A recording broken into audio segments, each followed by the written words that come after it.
जब मैंने सूर्यपुत्र कर्ण ख़त्म किया और मेरा दुर्योधन का कैरेक्टर लोगों ने इतना पसंद किया और इतना सराहा, तो उसमें एक छोटा सा स्केयर भी था मुझे ऐसा लग रहा था कि मुझे ना अब नेगेटिव रोल मिलेंगे और मुझे सब लोग नेगेटिव के लिए फ़ोन करेंगे और कोई मुझे अच्छा रोल नहीं देगा।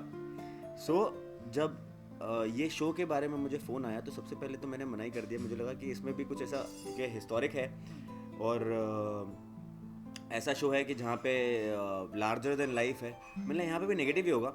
And suddenly I came to know after 2-3 times and they gave me a call कि it is not about it, there is nothing negative about it. तो मैंने ये बड़ा अच्छा है, तो जाकर मिलना ज़रूर चाहिए।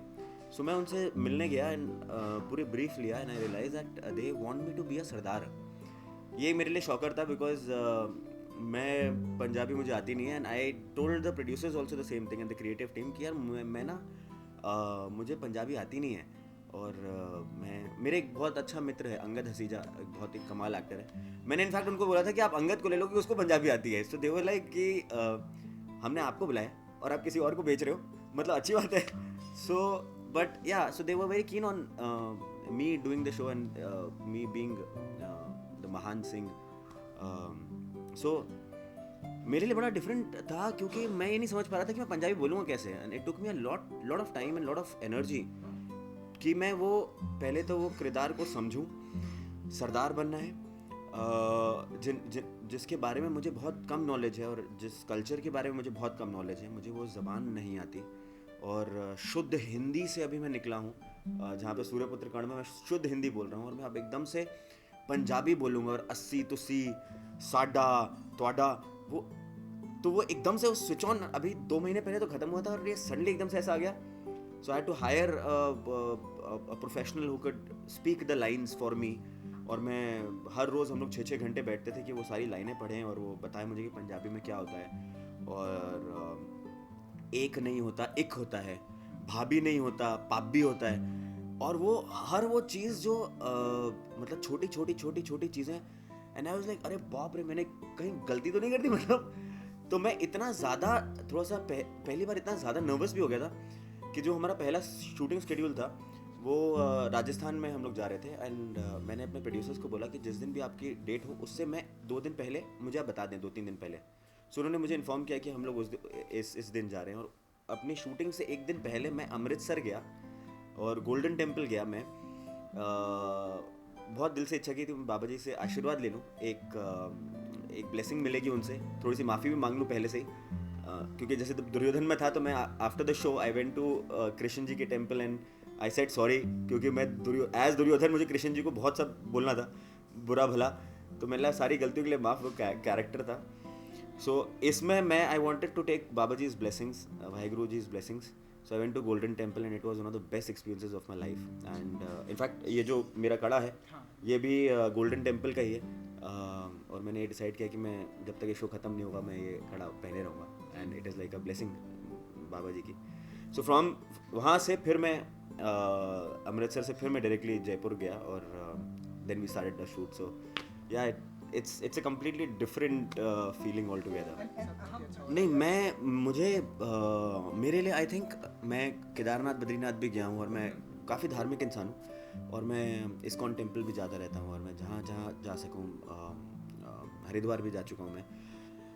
ये जो मेरा एक्सपीरियंस था of going to golden Temple, मैं कभी किसी को ये बयान ही नहीं कर सकता हूँ। एक मैंने कहावत पढ़ी थी कि गूंगा गुड़ का स्वाद नहीं बता पाएगा, वो सिर्फ स्वाद चख सकता है। आई थिंक मैं उसका एक्सपीरियंस बता नहीं सकता कि मुझे क्या फ़ील हुआ। और मैं पूरे दिन भर, दोपहर से जब मैं लैंड किया था तब से शाम तक जब तक मैं वहाँ रह सकता था, मैं सिर्फ गोल्डन टेम्पल में था और वहीं बैठा रहा और कुछ 3-4 घंटे मैंने वहीं पे बिताए। और फिर लंगर चखने गया मैं। वो जो पूरा एक्सपीरियंस था, वो इतना रूहानी एक्सपीरियंस था मेरे लिए कि मुझे लगता है कि आप मेरी ज़िंदगी में और बहुत सारी बातें करी मैंने बाबा जी से, बहुत सारा दिल खोल के बात करी। And I think yeah he is blessing me and he is always there because of the kara also. And everything is so nice and so beautiful now in my life and I think thanks to Baba ji. मेरे लिए बहुत बड़ा challenge था क्योंकि specially Duryodhan से जो बिल्कुल ही अलग किरदार था, अपने आप को suddenly in a span of I think 1.5-2 months ऐसे किरदार में डालना जो सरदार है, पगड़ी, वो तो मुझे, मैं बहुत दिन, ये एक्चुअली बहुत लोगों को पता नहीं है, मैं ये एक्चुअली किसी को भी नहीं पता, बट मैंने अपने प्रोड्यूसर्स से, क्योंकि just to keep a feel on it, feel of it, मैंने अपने क्रिएटिव टीम को फ़ोन किया था जब मैंने साइन किया और उन्होंने मुझे स्क्रिप्ट्स दी। तो अभी तक हम शूट चालू नहीं किया था हमने। तो पहले 2 दिन के बाद में मुझे लगा कि मैं ना बन नहीं पा रहा हूँ, महान सिंह नहीं बन पा रहा हूँ।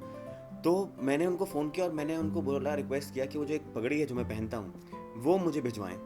एंड मैं हर रोज़ उसके बाद में घर पे बैठे हुए 4-6 घंटे में उस पगड़ी को लेके, उस पगड़ी को साथ में बैठा रहता था बांध के, और फिर मैं पढ़ता था। फिर मैं आईने के पास में आता था और फिर मैं देखता था कि अच्छा मैं अभी सरदार हूँ, मैं महान सिंह हूँ और मुझे पंजाबी बोलनी है, और मुझे बिल्कुल, मैं सुक्कर चकिया मिसल दम मिसलदार, वो हाथा दी तलवार खालसा नू एक करन वास्ते बनी। वो इतना ज़्यादा मुझे उसमें 8-9 घंटे बैठे कि मुझे दिन रात में मैं उसमें सीडीज़ देखता था पंजाबी मूवीज़ की। मैं कहीं से मैंने अपने फ्रेंड्स को बोला कि मुझे बताओ कि कौन सी पंजाबी मूवीज़ हैं। I saw a lot of Punjabi movies and so वो जो पहले 8-10 दिन थे वो मेरी लाइफ में आई थिंक कभी इतना बड़ा चैलेंज नहीं आया होगा, where I was actually so nervous that I was 24/7 Mahan Singh inside the house just to be Mahan Singh now on camera.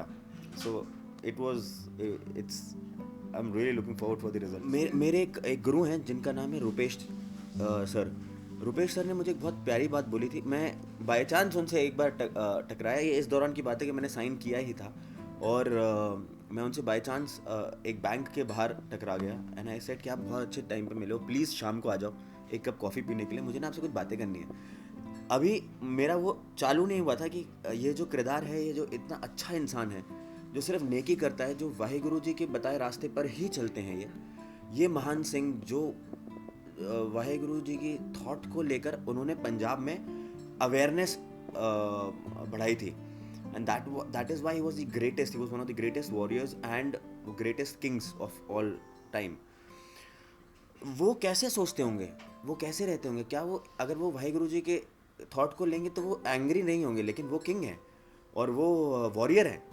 तो वो पूरा dilemma for the first 3 days also I was very nervous on the set कि वो कैसे करना है। रुपेश जी उन्होंने बहुत प्यारी बात बोली मुझे जो मैं कभी नहीं भूलूंगा। उन्होंने बोला कि एक बंदा दिमाग से सोचता है, एक बंदा दिल से सोचता है, एक बंदा ना अपने कार्व से सोचता है। जैसे दिल दिमाग होता है, आत्मा होती है, वैसे कार्व मसल होता है, जो कार्व मसल होता है पैर, वहाँ से जब सोचता है ना आदमी, वो उसको दिमाग रखता है, वो उसके लिए वो एक एक पैर जो होता है ना, फिर वो गुस्सा नहीं होता क्योंकि उसको वो he is very confident, he is very composed. Those guys जिनका जो पैर के काफ मसल जिनकी बहुत स्ट्रांग होती है, वो बहुत कंपोज्ड होते हैं, वो उनका पोस्चर बड़ा स्ट्रेट होता है और बड़ा कामनेस होती है उनकी आंखों में, उनके बात करने के तरीके में, उनके देखने के तरीके में। आई थिंक दैट ट्रिगर्ड मी कि अच्छा ये एक तो अलग ही थॉट प्रोसेस है और ये थॉट प्रोसेस बड़ा कमाल का है। And I am still sticking to it. अभी 15 दिन ही हुए मेरे शूट को, but I am still sticking to that thought कि यार हाँ, महान सिंह जो होगा उसका जो सम है, उसका जो बैलेंस है वो उसके काफ मसल पे होगा, वो उसका सेंटर नहीं होगा, उसका हार्ट नहीं होगा, दिमाग नहीं होगा, उसका पैर होगा। तो हाँ, so all these things are very new and very challenging. I like that, मुझे बहुत पसंद है ऐसी चीज़ें। ये बहुत फनी है एक्चुअली ये क्योंकि मैंने कभी इतनी दाढ़ी नहीं रखी और ऐसे मूछें नहीं रखी, और जब भी मैं कुछ पी रहा होता हूँ या खा रहा होता हूँ तो बड़ा फनी होता है क्योंकि लोग जब आपको देख रहे होते हैं और आपको आदत भी नहीं होती। हाँ, मुझे आदत, हाँ बिल्कुल वो आदत नहीं होती। एंड क्या होता है कि लोग आपको देख रहे होते हैं एंड सडनली जब आप कुछ पी रहे होते हैं तो सडनली उसकी आपकी जो मूंछें उनके ऊपर उसका ध्यान होता है, तो आपको रियलाइज़ होता है। तो मुझे तब रियलाइज़ हो रहा है कि अच्छा मेरे शायद मूंछ पे कुछ लगा होगा, तो मैं बार बार ऐसे कर रहा होता हूँ। अगेन इसमें भी एक नुएंसेस निकला, जब मैंने 2-4 बार ऐसे किया तो एक्चुअली मैं अब एक सीन कर रहा था जिसमें मैंने then I actually did this where, क्योंकि जो सरदार होते हैं वो बिल्कुल वो उनको ताव देते हैं, सो एक नुएंस निकल के आया। लेकिन वो पहले कुछ दिन तो मेरे को बहुत ही आज भी ऑकवर्ड है क्योंकि वो बहुत मुश्किल से खाना पड़ता है, बड़े केयरफुल, ऊपर लग जाता है कभी नीचे लग जाता है। So it's actually funny, but I think क्या रिजल्ट मैटर्स, और उसके लिए सब कुर्बान है, तो ठीक ही है. लोग अगर नीचे मूंछों की तरफ नोटिस कर रहे होते तो ठीक ही है. जी बिल्कुल, कैसा रहा? मैं I am really fortunate in that way. मुझे बहुत मैं हमेशा बहुत लकी रहा हूँ, and touch wood, thank I always thank God for that, कि मुझे मेरा मेरा क्रू जो होता है, जो मेरी कास्ट होती है, वो बहुत अच्छी मिलती है.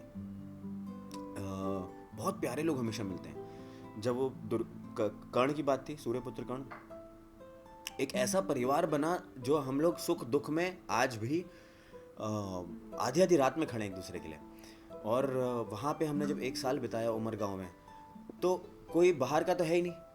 आपको बुखार हो रहा है, लोग आ रहे हैं. मैं इनफैक्ट इतना ज़्यादा बीमार हो गया था कि I was hospitalize, and the entire cast, Gautam भैया, गौतम रोड़े, कनन, पुनीत, सौरभ पांडे, ये सब लोग इतना उन्होंने केयर दिया था मुझे कि मैं वो कभी नहीं भूलूंगा. They are like family, they are brothers, they are family to मी.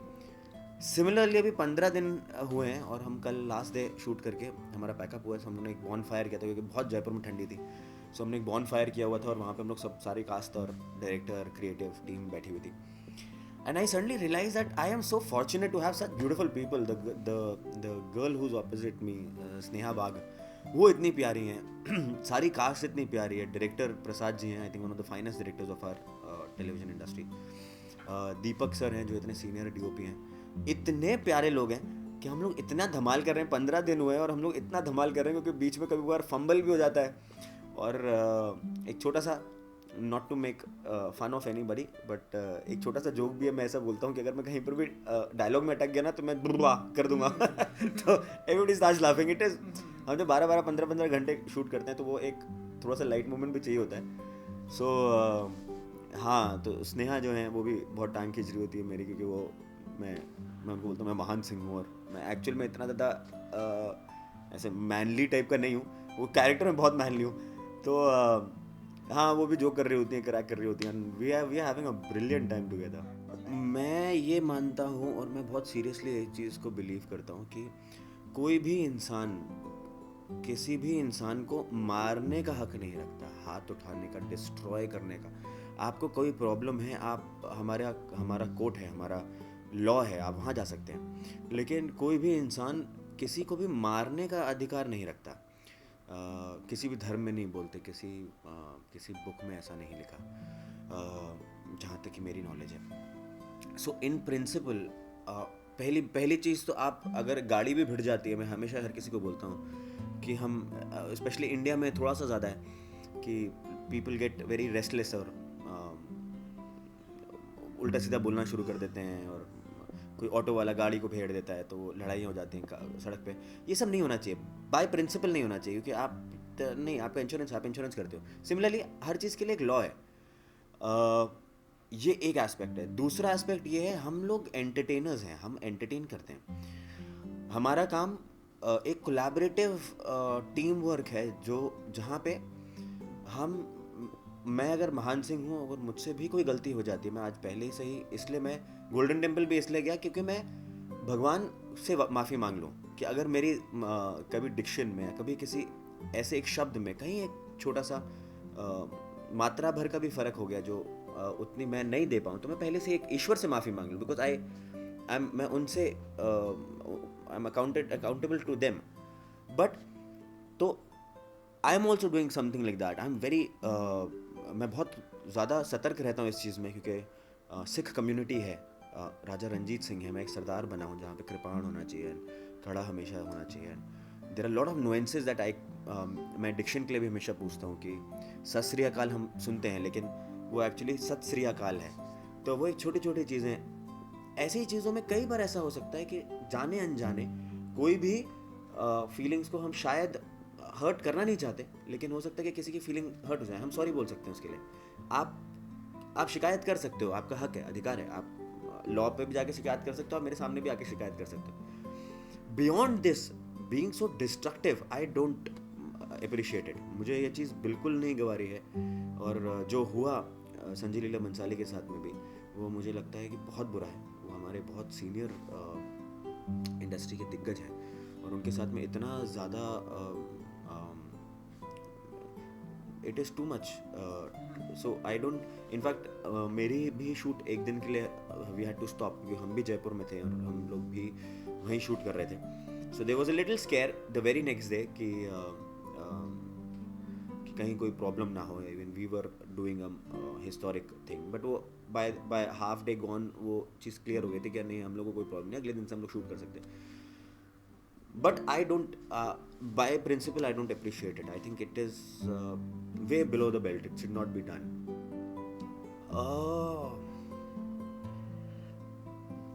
मैं एक्चुअली एक दो कैरेक्टर नहीं होंगे, मैं बहुत से ऐसे किरदार हैं जो करना चाहूँगा. फॉर द फैक्ट कि क्योंकि हिस्ट्री की बात एक साल में मैंने दुर्योधन से लेके महान सिंह तक बन गया. तो वो इतना ज़्यादा डिफरेंट है कि नाउ आई थिंक कि you know I can play anything. मैं अभी एक प्रोमो भी देख रहा था जो नया शो आ रहा है बाजीराव के ऊपर.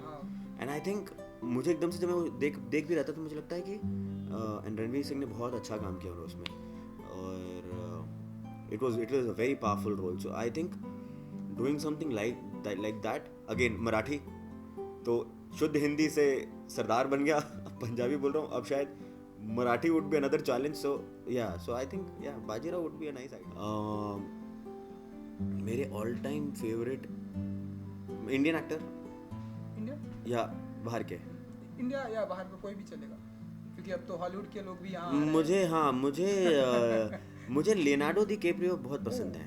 मैं उनका बहुत डाई हार्ट फैन हूँ, और उनके सारे काम मुझे बहुत ज़्यादा पसंद है. और ऐसे एक आध दो किरदार भी हैं जो मैं चाहूँगा कि उस टाइप का कुछ अगर मुझे करने का मौका मिले तो I would really grab it. So all time favourite मेरे शायद लियोनार्डो डी कैप्रियो हैं. उनका अभी वुल्फ ऑफ वॉल स्ट्रीट आई थी, I think one of the best works that he is done. Oh what calibre of, जो उनका calibre है वो बहुत ज़्यादा कमाल का है.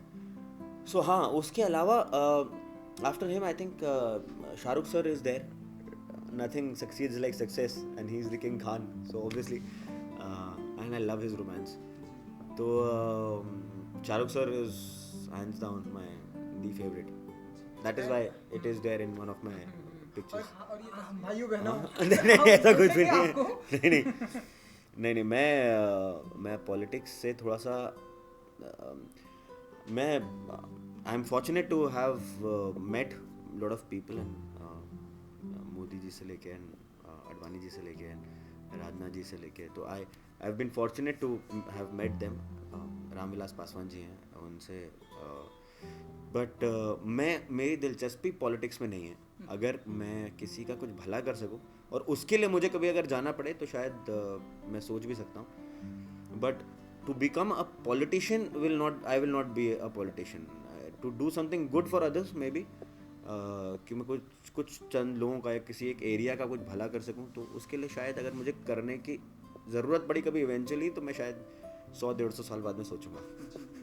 चलिए, wish you all the best. आपका शो आ रहा, जाते आते व्यूअर्स को क्या कहना, डेट कुछ डिसाइड नहीं व्यूअर्स को क्या कुछ कहना चाहेंगे? बस मैं अपने सभी दर्शकों को ये कहना चाहूँगा कि हम लोग बहुत मेहनत कर रहे हैं, हम लोग बहुत ज़्यादा चार्ज्ड अप हैं इस शो के लिए, और जो भी मुझे प्यार करते हैं, जैसे आप लोगों ने मुझे पहले प्यार दिया है वैसे ही आप आज भी दें, और इस शो के लिए भी मुझे बहुत सारा प्यार दें. मुझे बहुत सारी ब्लेसिंग्स चाहिए और बहुत सारा प्यार चाहिए आप लोगों से. And I really hope that जैसे मैं आज तक आपको एंटरटेन करता आ रहा हूँ, वैसे इस शो से भी आपको एंटरटेन करूँ और आप लोगों को मैं पसंद आऊँ. Thank you so much. Wish you all the best.